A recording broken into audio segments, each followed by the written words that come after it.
हरिद्वार महानिर्वाणीय अखाड़ा से हमारे परम पूज्य परम श्रद्धेय अर्चनीय वंदनीय महामंडलेश्वर श्री स्वामी अदित्यपुरी जी महाराज, हालांकि कुछ क्षण इनके साथ बिताने का अवसर मिला।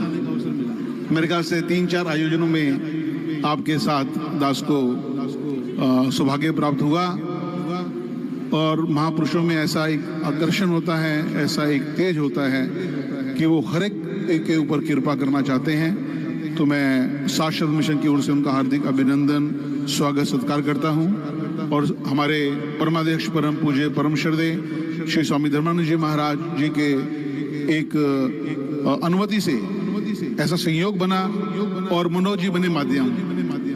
मैंने मनोज जी की जिम्मे लगाया, मैं कहा महाराज जी को निमंत्रण देना है। कहते आपको कोई चिंता करने की जरूरत नहीं, मेरे घर का काम है, मैं अपने आप करूंगा। तो उनको लेकर भी आए हरिद्वार, उनको छोड़ के भी आएंगे, तो उनका रहने का भी यहाँ उन्होंने प्रबंध देख रहे हैं। तो मैं कोटिश कोटिश धन्यवाद कर रहा हूँ श्री मनोज जी से। आइए बड़े प्रेम पूर्वक प्रवचन सुने परम पूज्य परम श्रद्धेय श्री स्वामी अदित्यपुरी जी महाराज महानिर्वाणीय अखाड़ा से महामंडलेश्वर।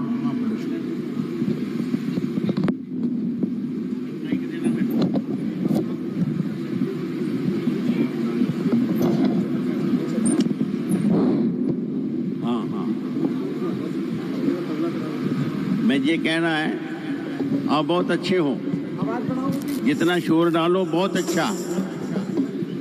ध्यान से जरा। अब महाराज जी आपको सत्संग सुनाएंगे, आप ये सत्संग सुन लो, सत्संग सुन लो। बड़ी शांत इतनी प्रार्थना करनी थी। बोलो जयकारा बोल मेरे महाराज जी।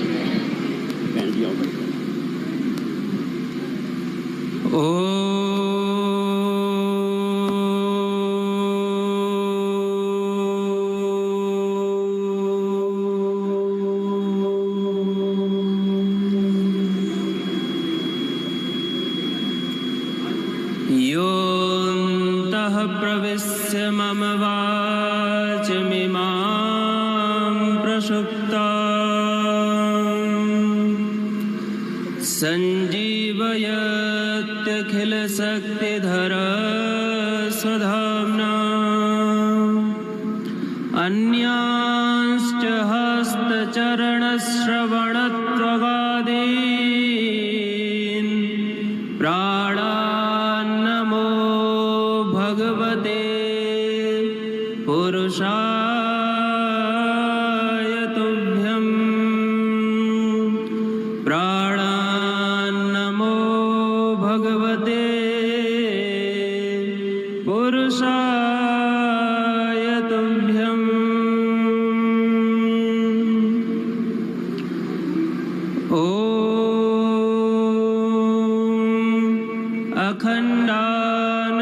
अखण्डानन्दबोधाय शिष्यसन्तापहारिणे सच्चिदानन्दरूपाय तस्मै श्रीगुरवे नमः। तस्मै श्रीगुरवे नमः।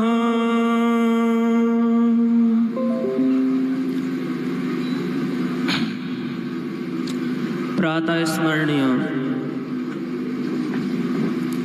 परम पूज्य परम वंदनीय सर्वभूत हृदय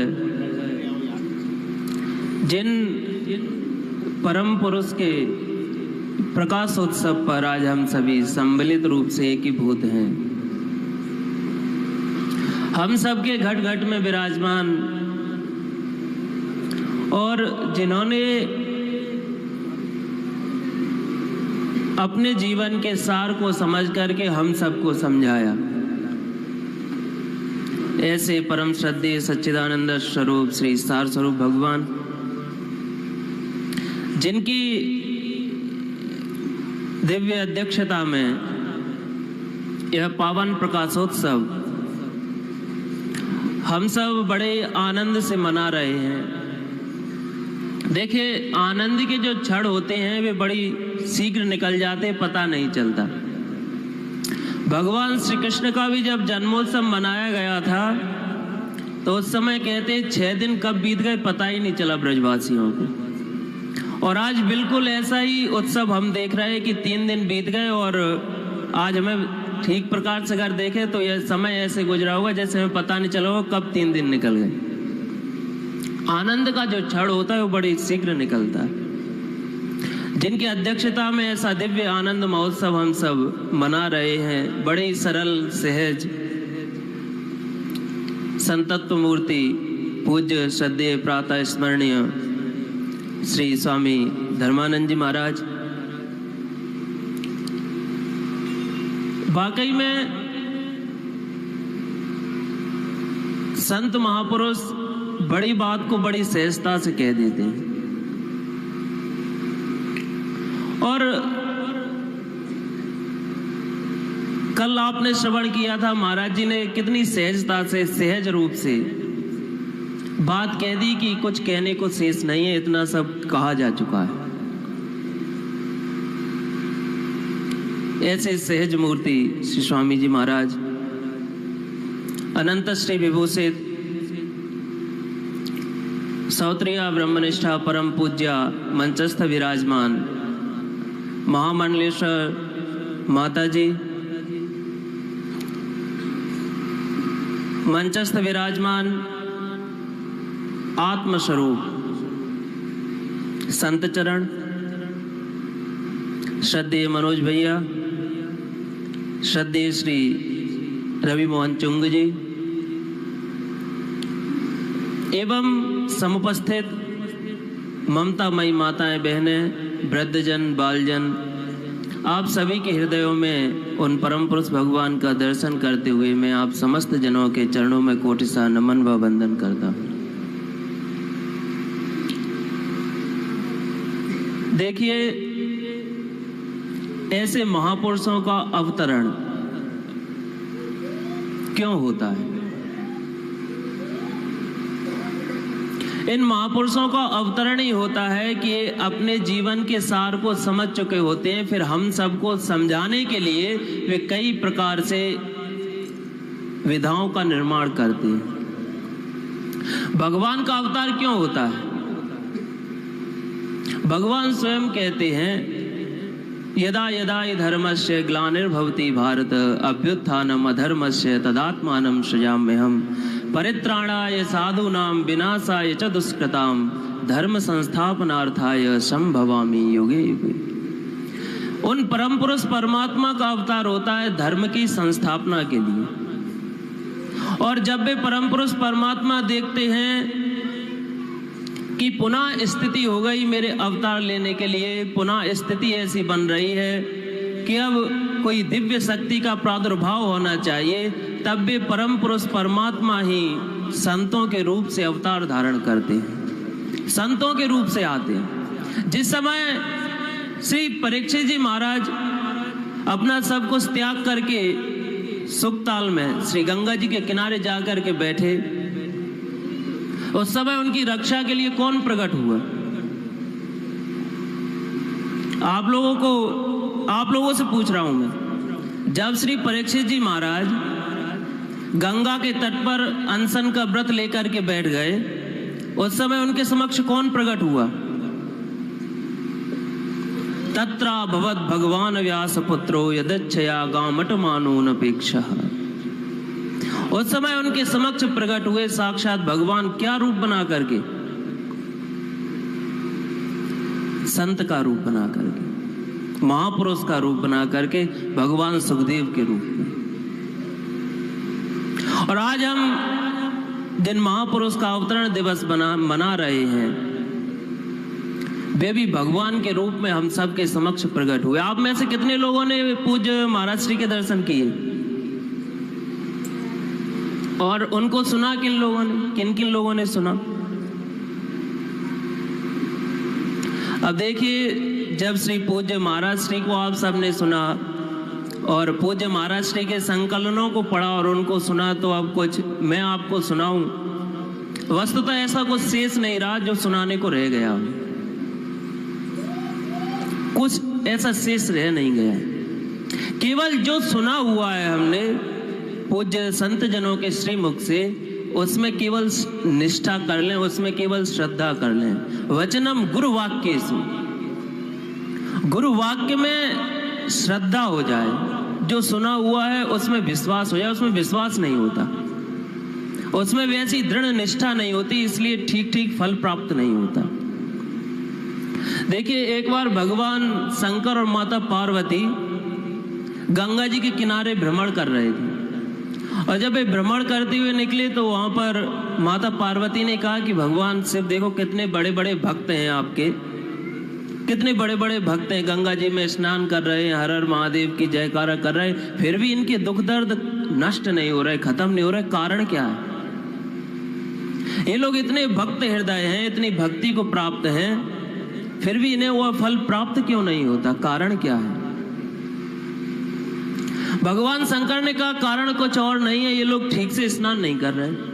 जब इस प्रकार से माता पार्वती को कहा तो माता पार्वती ने कहा कि अभी अभी तो मैं देख रही हूँ अपनी आंखों से स्नान करके आ रहे हैं, और स्नान करके जय गंगा मैया हर हर महादेव का नारा लगा रहे, गुरु महाराज की श्रद्धा से जयकारा कर रहे, लेकिन आप कहते हो कि स्नान नहीं कर रहे।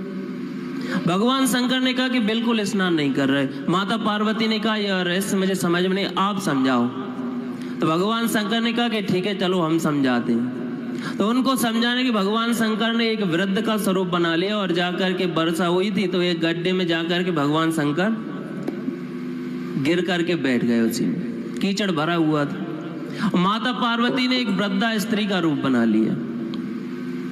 भगवान शंकर ने समझा दिया था कि यहाँ से जो भी लोग स्नान करके जा रहे हैं, आप उनसे कहना कि मेरे वृद्ध पति को इसमें से निकाल लो। अब जैसे ही कोई व्यक्ति वहां से जो स्नान करके निकल रहे थे हर हर महादेव के जय गुरुदेव के नारे लगाते हुए, तो वृद्धा स्वरूप माता पार्वती कहते थे कि मेरे पति को निकाल दो कोई प्रयास करके, वृद्ध हैं, कीचड़ में पड़े हुए हैं। लेकिन जैसे ही कोई जाता उनको निकालने के लिए प्रयास करता, कि जैसे ही वहां पहुंचता और माता पार्वती कहती कि मेरे पति को वही स्पर्श करे जिसने जीवन में कभी असत्य ना बोला, जिसने जीवन में कभी सदगुरुदेव के विमुख न हुआ हो, और जो जीवन में जिसने कभी अपने जीवन में एक पाप भी न किया हो, ऐसा व्यक्ति ही मेरे पति को स्पर्श करे, नहीं तो स्पर्श करते ही जल के राख हो जाएगा। अब जब इस प्रकार से तो कोई प्रयास नहीं करता, जब ऐसा सुनता तो लौट जाते। कई प्रकार के लोग होते, कुछ ने कहा कि वृद्धा है, अब तो इसे क्यों इस पति को पाना चाहती है, छोड़ दे। कई प्रकार से लोग आए। भगवान शंकर माता पार्वती को देख करके हंस रहे थे, हे पार्वती तुम कहते थे कि सब स्नान कर रहे हैं, सबके पाप भस्म हो गए हैं, लेकिन देखो इनको इस बात का विश्वास ही नहीं है। फिर एक व्यक्ति निकला, स्नान करके जा रहा था और जयकारा लगाता हुआ जा रहा था, सदगुरुदेव भगवान की जय, हर हर महादेव, गंगा मैया की जय।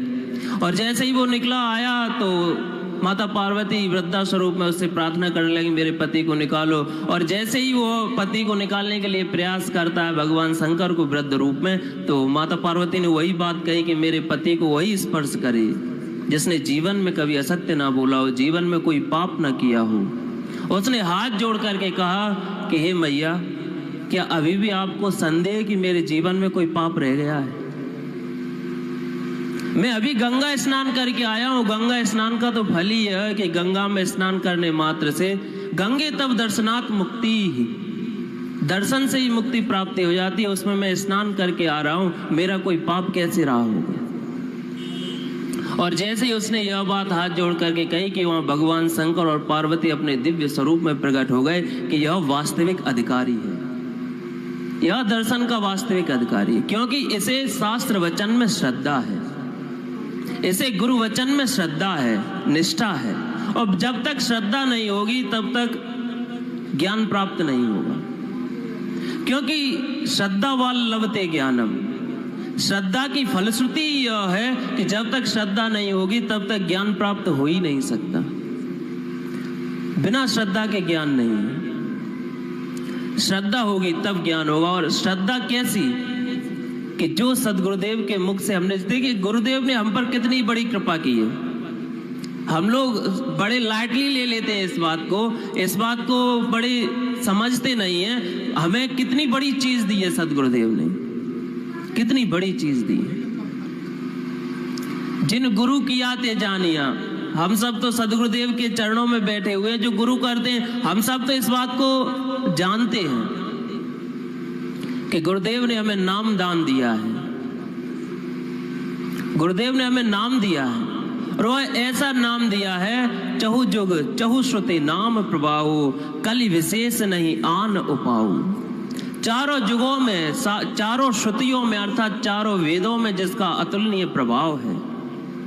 केवल हमें कहीं भटकने की जरूरत नहीं है, कहीं और जाने की जरूरत नहीं है। उस सदगुरुदेव भगवान के दिए हुए नाम में ही हम पूर्ण श्रद्धा कर लें और उन गुरु भगवान में ही हम साक्षात उन परम पुरुष परमात्मा का दर्शन करें। उसी से हमारा कल्याण निश्चित रूप से संभव है।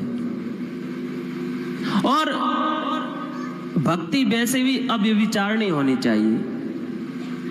भक्ति कैसी हो?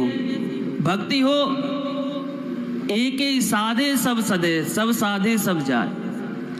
भक्ति ऐसी हो कि एक को ही पकड़ करके, एक को ही साध करके हम बैठें और उसी पर पूर्ण विश्वास, पूर्ण निष्ठा करें। उसी से हमारे सारे काम हो जाएंगे और कुछ करने की आवश्यकता नहीं है। लेकिन हमारी बुद्धि है जो, अच्छा आप में से कितने लोगों की बुद्धि भटकती है कि ये कर लें वो कर लें? भटकती है किसी की? बुद्धि का यह स्वभाव ही है। बुद्धि बड़ी चंचला है कि ये भी कर लें वो भी कर लें, उन भगवान के लिए भी कुछ कर लें, उन देवता के लिए भी कुछ कर लें, ऐसा भी कर लें वैसा भी कर लें। लेकिन हमारे यहाँ शास्त्रों की जो परंपरा है, शास्त्रों में स्पष्ट यह उद्घोष है। बहुत कुछ वर्णन करने के बाद एक हमारे उपनिषद है श्वेता श्वेतरोपनिषद, उसमें ब्रह्म का, कारण का, करण का बहुत वर्णन आया, उस परम पुरुष परमात्मा का, माया का, आत्म तत्व का, अहमेवा समेवाग्रे आदि आदि। और सब कुछ वर्णन करने के पश्चात अंतिम श्रुति उद्घोष करती है, यस्य देवे परा भक्तिर यथा देवे तथा गुरौ तस्येते कथिता ह्यर्था प्रकाशन्ते महात्मनः, प्रकाशन्ते महात्मनः, प्रकाशन्ते महात्मनः।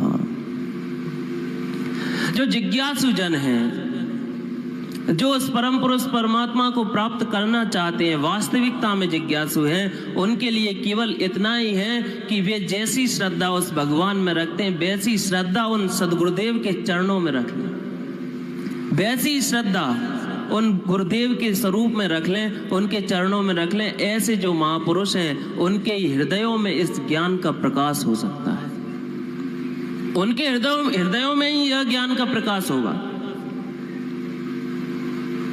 और किसी के हृदयों में नहीं हो सकता। और उनने इतनी करुणा और कृपा की है, उस कृपा को हम सदैव ध्यान रखें, उनकी सदैव याद करें। देखिए गुरु महाराज की कृपा कुछ और नहीं होती। लोग समझते कि पता नहीं कहां से कृपा आएगी। कृपा कहीं और से चल करके नहीं आती, भगवान की दया कहीं और से नहीं आती, श्री सदगुरुदेव की दया कहीं और से प्राप्त नहीं होगी। जो गुरुदेव की हम याद करते हैं, यहाँ से याद गुरुदेव के चरणों में जाती है और यहाँ से की हुई गुरुदेव की याद ही वहां से दया के रूप में बन करके आती है। याद का उल्टा ही दया होता है, याद का उल्टा ही दया है। उन सदगुरुदेव की जब हम याद करते हैं, उनकी स्मृति करते हैं, और जब उनकी स्मृति को, उनकी याद को जब हम कष्ट में, दुख में, जब उनकी याद, उनका नाम, उनका गुण, उनका दिया हुआ नाम कहते हैं, तो वही किया हुआ याद उनकी दया के रूप में हम पर वर्षित होता है। सदगुरुदेव की दया। बड़ा सुंदर आप सभी लोग आनंदोत्सव महोत्सव यह मना रहे थे। भैया ने बड़ा सुंदर, रवि मोहन जी ने भी बड़ा सुंदर वर्णन किया। देखिए नृत्य में व्यक्ति अपने शरीर को भूलता है और समस्त शास्त्रों का यह निष्कर्ष है। भगवान श्री राम भी और भगवान श्री कृष्ण भी नाचहि निज प्रतिबिंब निहारी, श्री रामचरितमानस। भगवान श्री राम अपने स्वरूप को देख करके नृत्य करने लगते थे। और हम सब भी आज सदगुरुदेव महाराज समक्ष बैठे उनके स्वरूप को देख करके स्वयं ही नृत्य करने लगते। भगवान श्री कृष्ण भी अपने स्वरूप को देख करके नृत्य करने लगते थे। आज बड़ा ही पावन उत्सव हम सब मना रहे हैं। और देखिए शास्त्रों का निष्कर्ष क्या है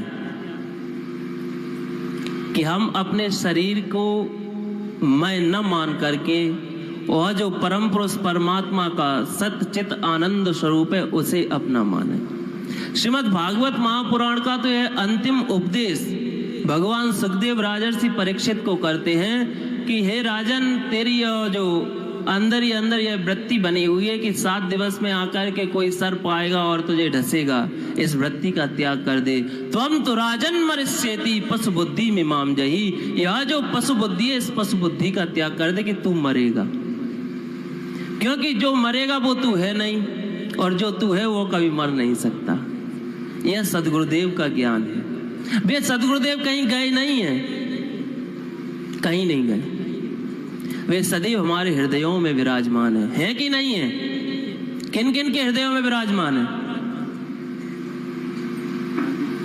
वे सदगुरुदेव हम सब के हृदयों में विराजमान है। उनकी स्मृति सदैव बनी रहे, उनकी याद सदैव बनी रहे, वही हमारे ऊपर दया के रूप में परिवर्तित होती रहे। उनकी कृपा करुणा हम सब पर बनी रहे।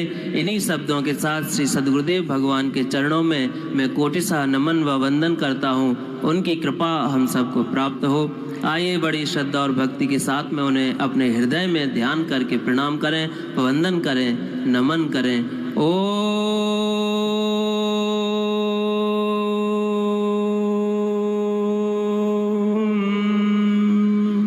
सर्वे भवन्तु सुखिनः,